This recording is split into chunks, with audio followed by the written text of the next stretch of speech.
فإن طاعة الله حرز من متالف مكتنفة ومخاوف متوقعة وأوار نيران موقدة، فمن أخذ بالتقوى عزبت عنه الشدائد بعد دنوها واحلولت له الأمور بعد مرارتها۔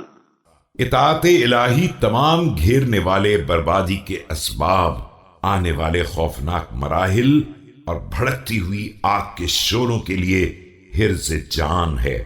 جس نے تقوی کو اختیار کر لیا اس کے لیے سختیاں قریب آ کر دور چلی جاتی ہیں اور امور زندگی تلخیوں کے بعد شیریں ہو جاتے ہیں۔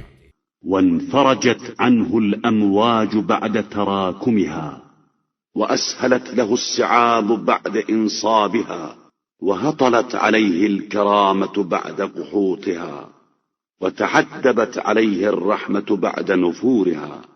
موجیں تہ بتہ ہو جانے کے بعد بھی ہٹ جاتی ہیں اور دشواریاں مشقتوں میں مبتلا کر دینے کے بعد بھی آسان ہو جاتی ہیں۔ قحط کے بعد کرامتوں کی بارش شروع ہو جاتی ہے اور سحاب رحمت ہٹ جانے کے بعد پھر برسنے لگتا ہے۔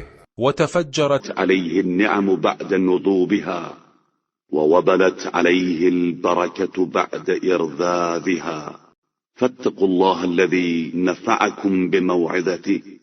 اور نعمتوں کے چشمے جاری ہو جاتے ہیں اور پھوار کی کمی کے بعد برکت کی برسات شروع ہو جاتی ہے۔